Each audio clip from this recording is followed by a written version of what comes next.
Okay guys, figured out how to record with this new camera, and it's not the easy. As you can see, this might be in HD, I don't know. I'm gonna do a little, review of Battlefield Bad Company 2, and it's going to be just basically me playing the game and saying my thoughts. So here is how far I got. I hate this mission so much, it's so annoying. Anyways, cutscenes aren't all that bad. And I think I'm going to... Should I start out with Operation Aurora? You can't skip cutscenes, which I don't like. So why not? I play on normal.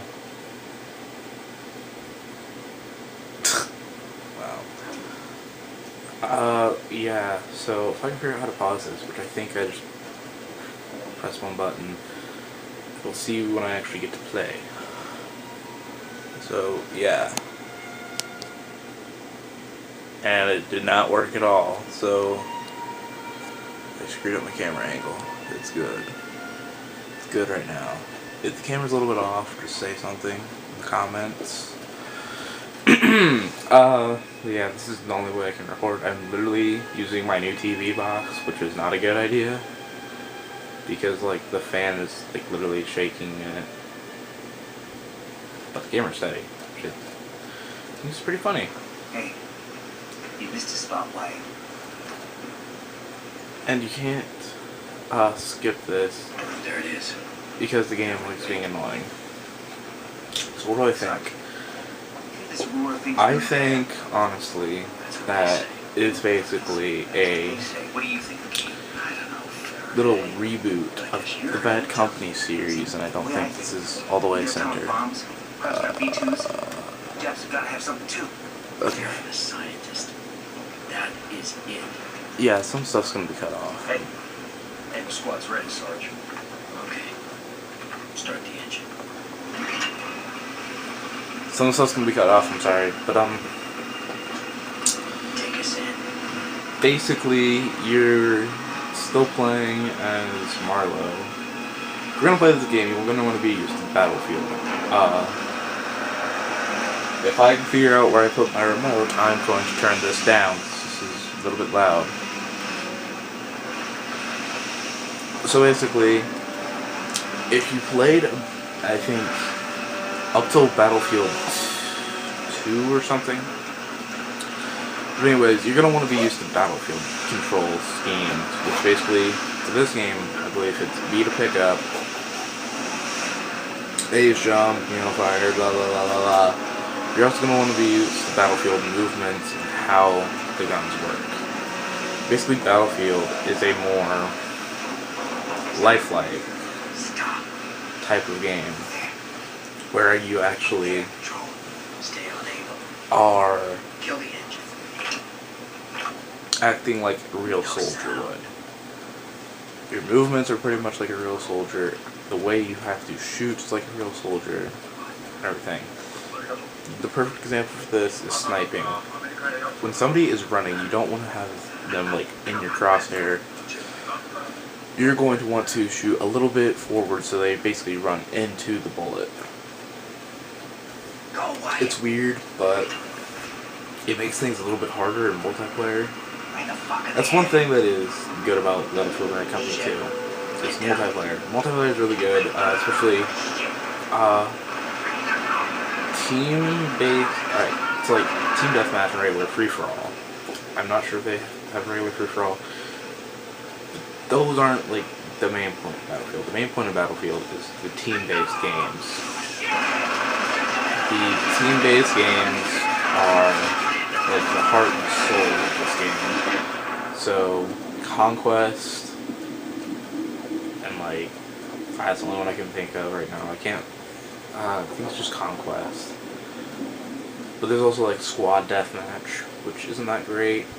And it plays more like a multi-team Halo, where you can aim down your sights. basically, the weird thing that this does is it sends you back into World War II, the first level for story. Now, there we go. We'll skip a cutscene. Here's the sucky part about this. You only get a knife for the first part.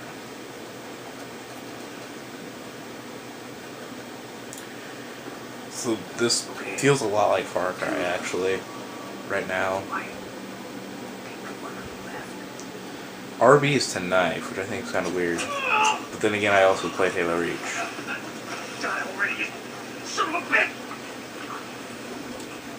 And people don't know how to just go like that.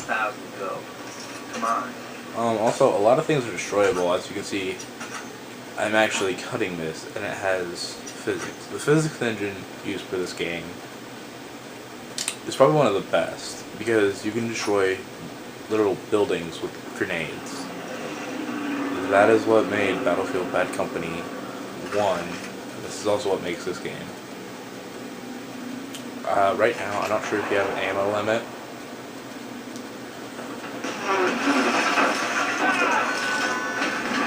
So, yeah.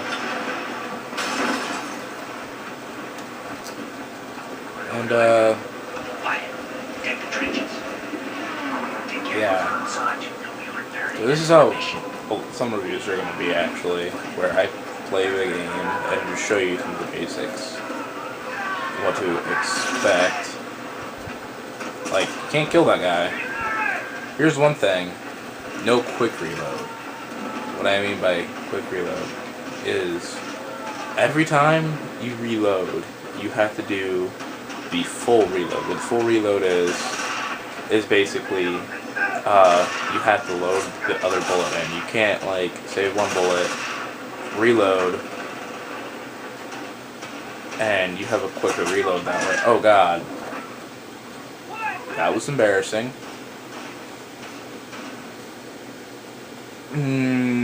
Yeah.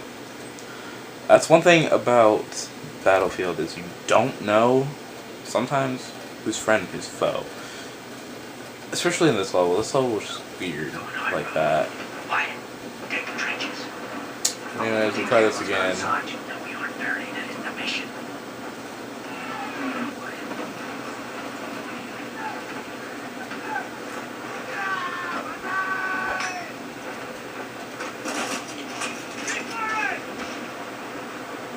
Yeah.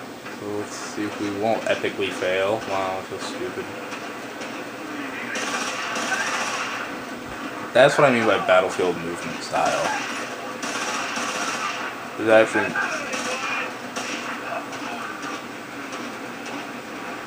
That's what I mean by full reload also. Okay.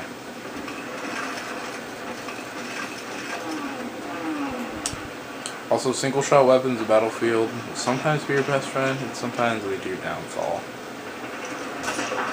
Right there, best friend. Best friend. Best friend. Best friend.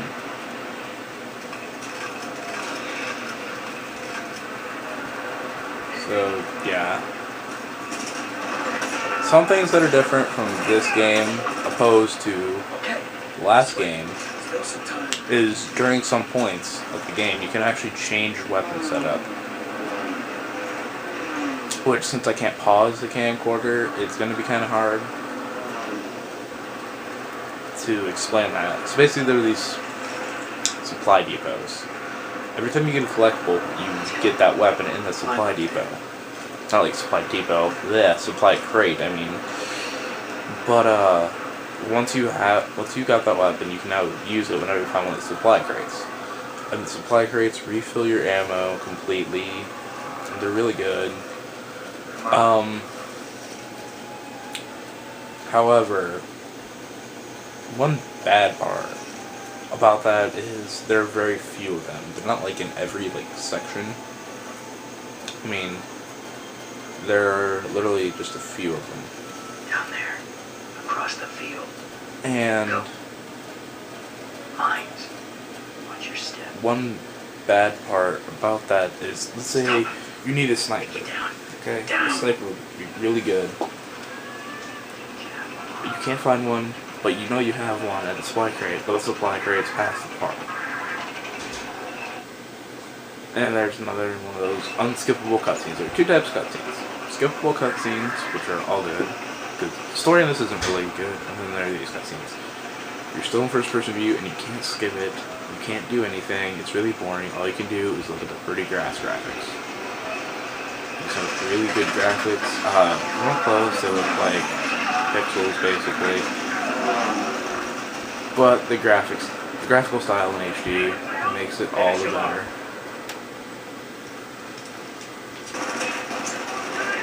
I also want to talk about knifing. Knifing, I'm not really going to knife anybody here because I'm going to die if I do, but I think we're clear.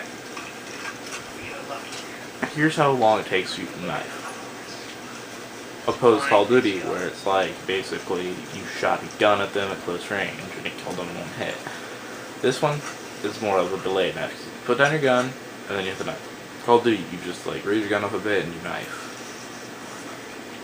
And it's very slow, and it's inaccurate too. Yeah. But you can also move when you knife, so if they're moving back, it's not really a big problem, but it is sometimes a problem. This is a skippable cutscene. I love skippable cutscenes, and it switched my gun, that's also another weird thing. One really weird thing is this part they don't explain the guns. This, as we all know from Call of Duty World at War, is your Type 100. This is not an M1 Garand because it has a very weird reticle. It looks like an M1 Garand, but it doesn't have it might be an M1 Garand, just like a different like sight type. But I don't think of it as an M1 Garand because the iron sights are different, like extremely different. So yeah, once this reaches the 15-minute mark, review is done. So yeah. So I think it looks good. Even on camera, it looks really good. But anyways, it's going to tell you to throw grenades. And really, grenades are another inaccurate part. Grenades are so hard to throw in this game. I can never get a kill with a grenade. Also, that's a new feature. Collapsible buildings. Old Battlefield Bad Company, in the older Bad Company game, buildings didn't collapse. You basically destroyed all 4 walls, and then that's it. The building won't be able to be destroyed anymore. This one, you can destroy the load-bearing walls, which you can actually tell which ones are load-bearing. And it'll actually make the building fall, and anything inside of it is dead. This is an example of why an automatic weapon is good. This is an example of why grenades are horrible. Overshot. And okay. And now, probably the biggest part about Battlefield actually, in general, are vehicle controls. Right now you don't get to drive, but later on you have to drive vehicles.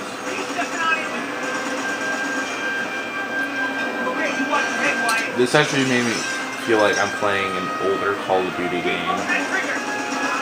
You have to be in like the gunner seat. Which I think Call of Duty 2 Big Red 1 for the original Xbox was... They went by this a lot. And by they went by this a lot, I mean they went by the bullcrap of this a lot.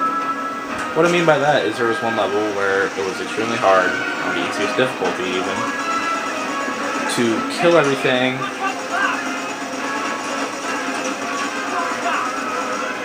And yeah, it was just a big mess. Don't ever play that game unless you are bored.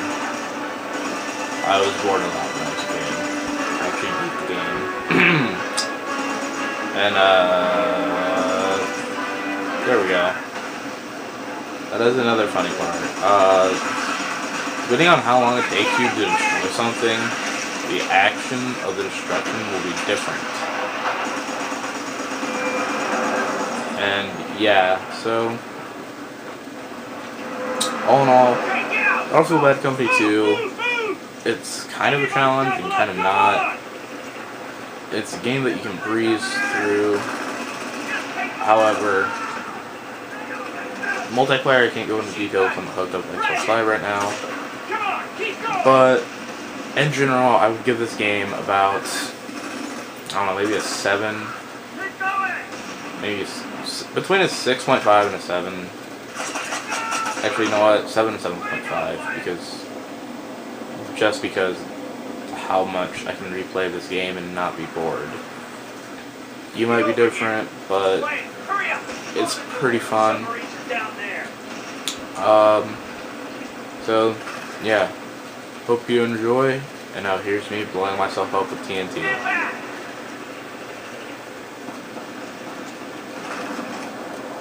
Yay. See ya.